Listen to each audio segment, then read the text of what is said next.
Okay, with that, I'm going to introduce our first guest here on Phoenix Tonight's 14th episode. She is the Poet Laureate of Phoenix. Her name is Rosemarie Dombrowski, everybody.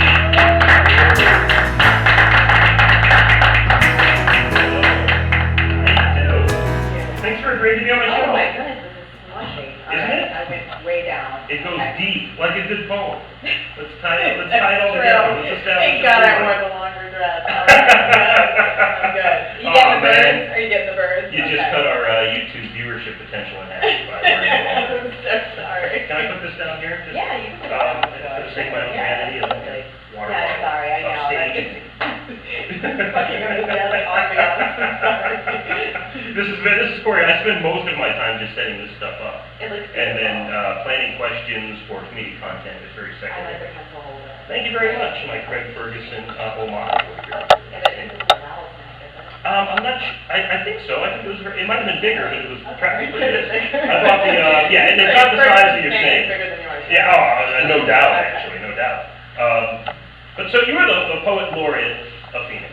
What does that mean? What is the Poet Laureate? You're the first Poet Laureate I of am. Phoenix. So I guess it means whatever I want it to mean. No, I am supposed to be an ambassador of poetry and literary arts. So I have been, appearing at schools, at various public events, obviously some political events as well. I've been reading poetry. I've been talking about the value of the arts in general, but more specifically, the execution of poetry by people of all ages.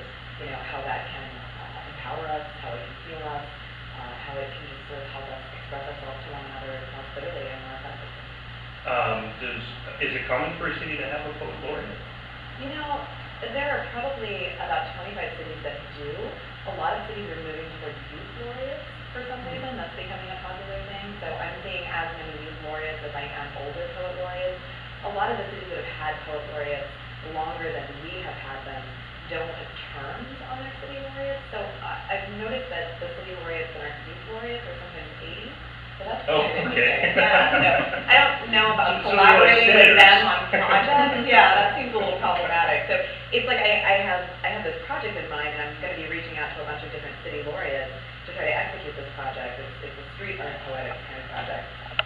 And I was looking at the list and thinking, okay, well, I've got like 16-year-olds and 80-year-olds to choose from. Wow. I guess I'm going to go with a 16-year-old. Sure. Because I'm hoping that they have the energy, and if I send them the call, all they have to do is send out the call in their respective cities. So I think they're probably a better shot. Well, I was going to ask what took Phoenix so long, but if only only half of America's capital cities have it. It's really not that many. So I guess the question would be, what's Arizona so long? Because most states have them, and I think we were one of the last states to have a state poet laureate. Oh, okay, I didn't realize that. Alberta Rios has only been in office for like a year and a half. Yeah, okay. Yeah, so we were one of the last states as well. Okay. I guess that says something about how we value the arts in Arizona. I don't know, maybe I should say Perhaps. that on Hey-o. TV, but yeah. So just understand that there are statewide laureates, and then there are city-specific. Usually the capital city, a poet laureate. They have a poet laureate now. Oh, I mean, they've had okay. one for a while. They've actually had one longer than we have had one, but they have a new one. Oh, But okay. they just announced at the December Festival. I see, His name okay. is TC. Hey, TC. Hey. He's awesome. If you're ever in Phoenix and you want to come on? Yeah, he's definitely going to come up here for something. But they had a poet laureate that I think also had an unlimited term, and then she moved out of the state. So then they sort of embarked on a search for a new one. And he was just announced. So you don't have to be a capital city. I think you have to be like a liberal, cool city that supports the arts. Poetry is important, which I'm guessing is why Tucson had one and we didn't. Sure, and Yeah. you said his name is TC. Do you find it's beneficial as a poet to have initials as your first moniker, like E.E. Cummings, T.S. Eliot? Is there a benefit to that? A mystique, maybe? There's a mistake, for sure. And unfortunately, I go by RD now. But, and I have been for almost 10 years. I just never published under that moniker. So I feel like to shift gears now in the publishing world may not be beneficial to me. You'd be like rebooting your brand. Right, exactly. I mean, I would like to, go back and change that, but I don't think it's prudent for me now. So I'm going to have to stick with Rosemarie Dombrowski, which maybe is memorable in some kind of horrific way. Oh, sure. Yeah, sure. So why did Phoenix choose now? Do you know the context of it, or? It was something that the Office of Arts and Culture wanted, and I guess I presumed that someone in the mail wanted as well. Oh, okay. I know that's So actually. Uber at the airport and Poet Laureate. That's what he was. Right, that's right. recycling agenda too. Oh, okay. In defense of Parents Camp. There's a big recycling initiative. There's like a recycling app now. You didn't hear about this? No, I didn't. Yeah, there's a recycling app, and once you download it, you actually record all of the times that you recycle, and you rack up points, and you get coupons to local businesses. Oh my gosh, I'm amazing. not kidding, because we're not meeting our sustainability goals in Phoenix. And then what do? They probably print those coupons on some cheap newsprint, send it to you in the mail. God, I hope they're digital. Oh my God. You know, I downloaded the app and I dragged it to the trash, and then it just kept reappearing on my, anyway. No, but I mean, I think the bigger issue is that Phoenix is not meeting their sustainability goals. Sure. So he has created this recycling initiative, and somebody in his office created this app in the hopes that, Phoenix can meet those goals by 2020, which is still a little bit we're going to, but I mean, it's a noble cause. That seems to be a magic year for a lot of political goals. Right, You gotta get this done by 2020. Maybe we could like be done by 2020. 2020, maybe that's the year we look back in hindsight. 2020. Anyway, so the selection process for Poet Laureate, did you just receive a phone call one day, or? About getting it? Yeah, or was yeah, there and an they actually did call me. They did. Oh, okay. They looked at voicemail that was really cryptic. And I didn't hear it because I was in class at the time, and I guess they were concerned because I didn't call them back by the end of the day. So then the head of the Office of Arts and Culture sent me an email telling me what the voicemail was going to say, or what the phone message would have said if I picked up the phone. Sure. Does that make sense? Okay, Okay, so then it was written out in an email, and I was thrilled, and I responded to the email, but I don't think I talked to anybody until the following Monday. And So I mean, it was kind of dramatic. Was the inquiry basically, will you be our Poet Laureate? It was like, you've been selected. Wow. And I thought, maybe there was going to be like a PR or something. Oh, there was no rose giving ceremony. No, nothing. But she did tell me later, in defense of the office, that they could arrange something like that if I was really upset about it. And I was, it's sort of a joke. Yeah, you weren't into but not really. the pomp and circumstance. I wanted a laurel wreath or something. Is there a key or a sash or anything that No, distinguishes everybody you? keeps asking me that, and that's what I'm sort of disappointed about. There was no sash. Oh, man. Not even like a Sylvia Plath oven you can stick your head in. Sylvia Plath bust that I could put on my desk with like a pencil holder. Right, her head is hollowed out, and I put my pen in it. That would be awesome. No, there was nothing. There's no budget for that yet. Please, if someone makes me one. You will set the standard for the office, and then there will be a budget, and then that future Poet Laureate. What are my creepy stalker and send me Sylvia Plath? What is your term? Is this a 2-year stint, or? No, I signed a contract, and it said it was 2 years, but renewable for 2 years. And I feel like that means it's 2 years, but I feel like maybe if I don't think that I've achieved all of the goals that I set out to achieve, that they will take mercy on me and allow me to have another 2 years. I don't know.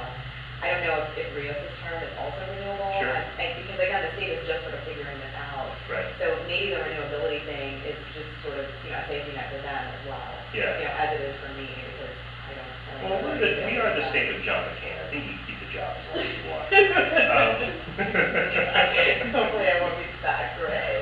Or that immobile with my shoulders by the time I leave office, but that's a horrible joke. So when you got... He just does that weird stiffness, and I always think, man, you need to do some yoga,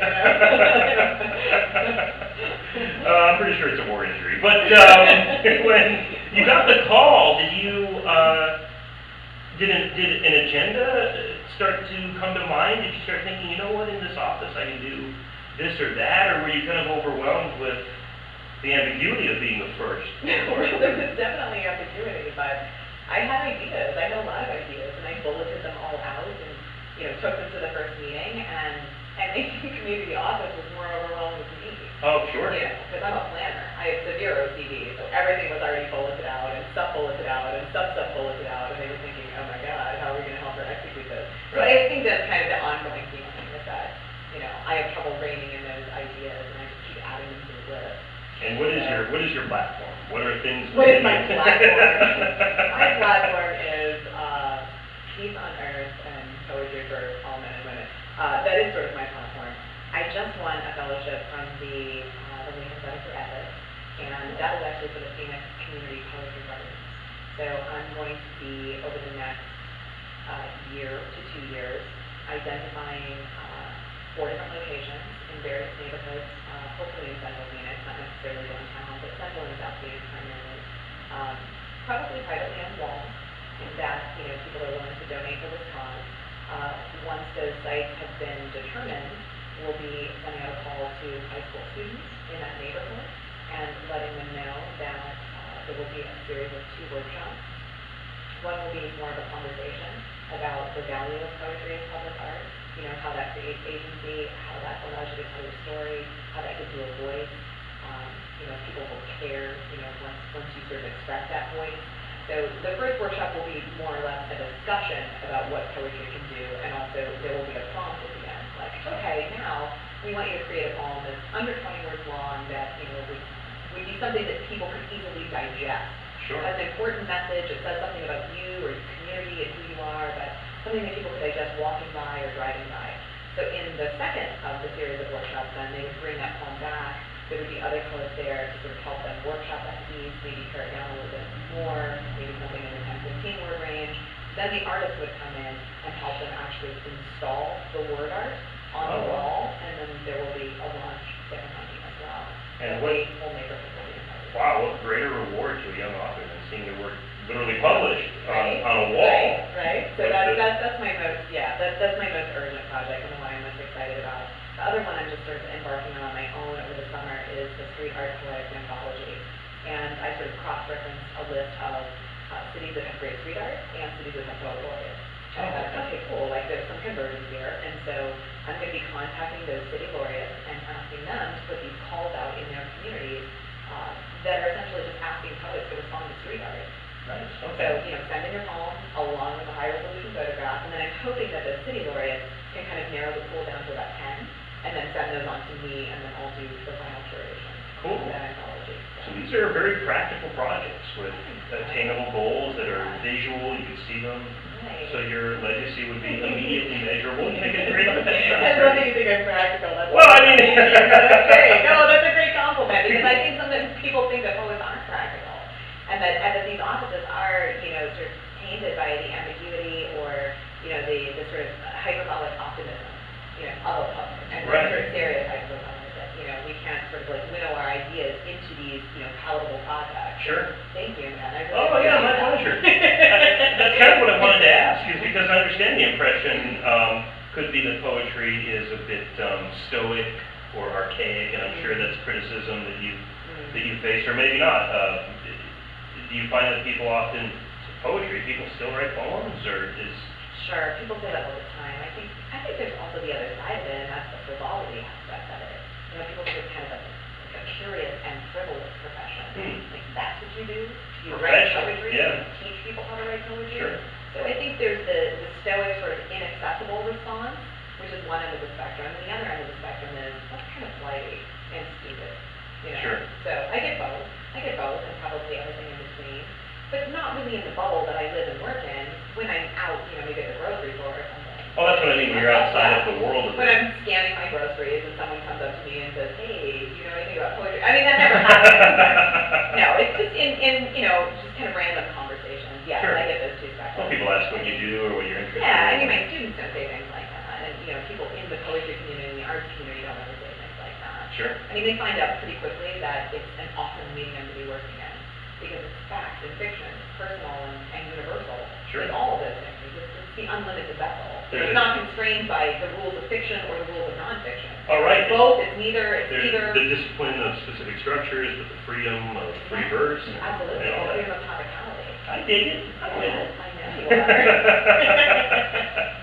So you also run a self-publishing project as well, is that right? The Rinky Dink? Oh, the small press, Yes. I run Rinky Dink, which is a micro press. I guess that's redundant. It's a micro poetry. Very small. It's a micro poetry, microzine, micro press. I Wow. brought one with me today. So we basically take one sheet of paper, we origami fold it into a microzine. So we use treeless paper. We obviously bind Use all what? of these. Treeless paper? What is that? Treeless It's made from sugarcane leaves. Wow, okay. Awesome, right? It's from Costa Rica. Oh. It's super cheap. Okay. And it has Sugarcane waste? Yeah, waste. It's the production waste. Okay. It's pulpy, and they just print it into paper. Amazing. I had no idea. Right? Yeah. So are Go they, green. could Yeah. could I read it? You can eat it. For real I or think no? you could. Oh, you don't know. I don't know. I mean, my son eats paper. He eats Sure. regular paper, and I think this is less toxic than regular paper. So yeah, I think you can eat it. But yeah, we have the hand bonding because we're hand folding all of these things, and every time we go to an event, we have to print 250 of them. Sure. And then have a folding party, at my house where we, sort of bind them all and get them ready for sale. So it's pretty labor intensive, honestly. I mean, people think, oh, running a small press is always labor intensive. It is, but usually you do the layout and then you send the document off to a printer. Right. Whereas we do the layout and then the printer is me. Sure. And then I run the shit off at school and then I haul it all back home and have to have 6 people come to my house and help me fold. When you say you run it off at school, you're like basically walking in with a box of your sugar paper. Yes. And then you're feeding that into the copy machine. And then when it's all over, it looks like somebody dropped a box of pixie sticks around the Xerox machine. Exactly what I do. What I do is I go over to the printer that my computer is hooked up to, my office computer, and I take the regular paper out, Sure. and I put my sugar cane waste paper in it, and I run back to my computer and hit print for all 10 Z's. How does this go get through customs? I can't imagine they're like, it's really paper. Like, sure it is. I didn't even get Come the in this ASU small customs, room. I don't know. Well, I mean. I'm only using their ink, really. I'm using their ink, so it's not that big of a deal. I make sure everybody sees me switch off the paper, because they must be thinking like, why the fuck is she running 250 copies of something? I can't be for a class. Why is she putting that stack of now and laters in the copy machine? 10 people, like, what is she doing with 250 photocopies? So I'm bootleg printing it. Look at our Kinko's, it's ridiculous, I look for you to do, so. Absolutely. Yeah. That's. I mean, I don't pay me that much, so I feel like Yeah. ink, Yeah, that is your. that toner, whatever, Yeah, that's your my stipend. Christmas bonus, Absolutely, right, exactly. absolutely. That's my stipend. So let me ask you then, if somebody were interested in poetry, I think that it's fair to say, oh, my ride's here, by the way.